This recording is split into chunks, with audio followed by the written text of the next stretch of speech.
Hello, my dear friend. Tonight let me take you on a magical journey to a place where dreams and reality softly intertwine.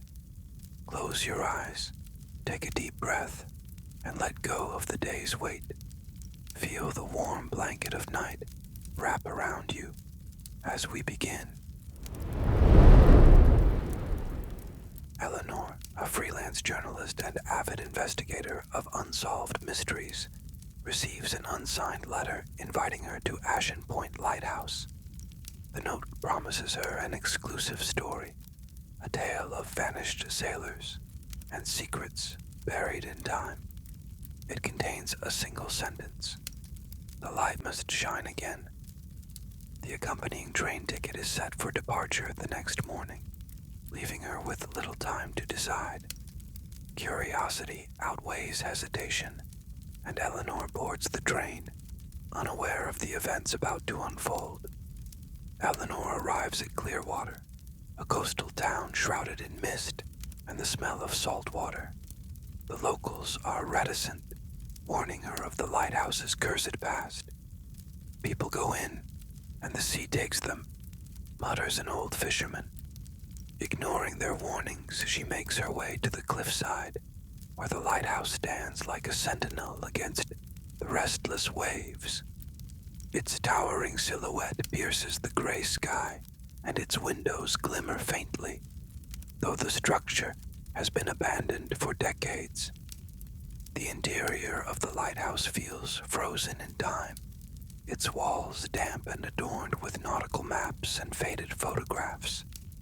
Eleanor notices a spiral staircase leading to the lantern room and a desk cluttered with notebooks. On the desk lies a journal belonging to Samuel, the last keeper.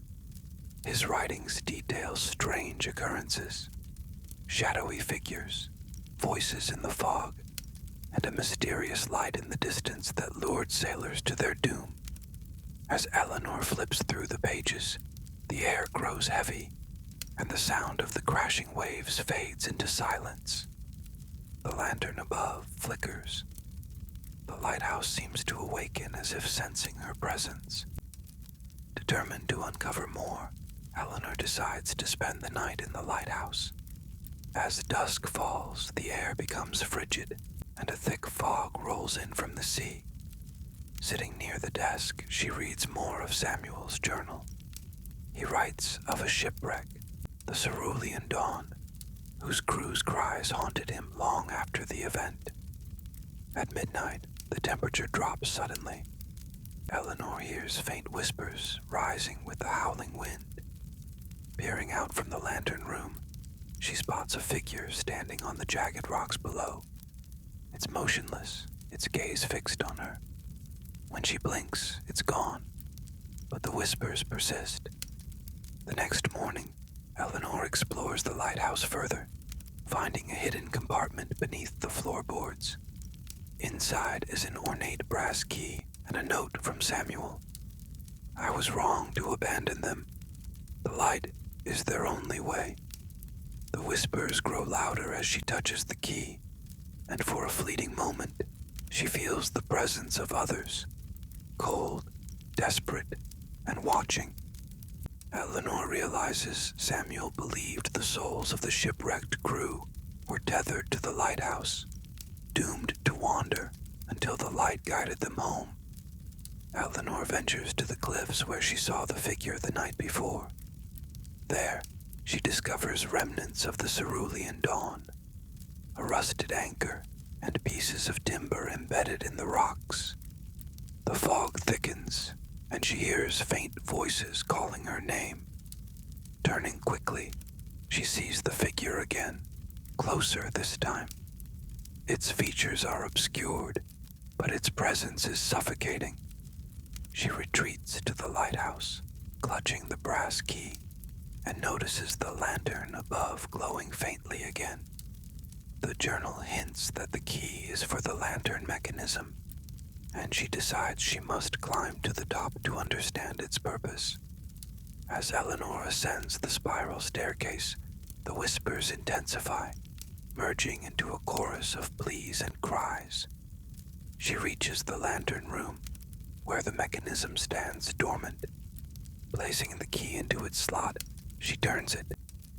The lantern flares to life, casting a brilliant beam across the sea. The voice is quiet, replaced by an eerie hum. Looking out, she sees ghostly figures emerging from the water. They're sailors, their translucent forms, rising as the beam of light sweeps over the waves. One of them steps forward, his voice echoing, "You've awakened the light. Now you must face the price." Eleanor is pulled into a vision of the shipwreck. She sees the cerulean dawn sailing into a calm sea when a strange light lures it toward jagged rocks. The ship is destroyed, and its crew perishes, their cries merging with the storm. Samuel, the lighthouse keeper, stands paralyzed, unable to prevent the tragedy. The vision shifts, and Samuel speaks directly to Eleanor. "I failed them. You must not." She realizes the lighthouse was cursed after Samuel's inaction, tethering the souls of the dead to the light, which must shine continuously to guide them to peace. Elliot's voice returns, warning Eleanor that the light cannot burn without a keeper. She can leave now, abandoning the souls, or she can stay and tend the light, breaking the curse but binding herself to the lighthouse forever. Eleanor wrestles with her decision. She thinks of Samuel's guilt and the horrors she has witnessed. As the spirits gather around her, their eyes hollow and pleading, she knows she cannot abandon them. She agrees to stay, and the spirits whisper their thanks as they begin to fade. Months pass, and the townsfolk notice the light from Ashen Point glowing once more. They speak of Eleanor in hushed tones, unsure if she's alive or has become a ghost herself. Inside the lighthouse, Eleanor tends the light, her every action dictated by the rhythm of the sea and the cries of the lost. In her solitude, she finds Samuel's final journal entry. "A keeper's life is one of service, but in it lies redemption. May the light guide you as it did me." Eleanor smiles faintly, feeling a sense of peace despite her fate. Now, enjoy some relaxing sounds to ease you into a deep night's sleep.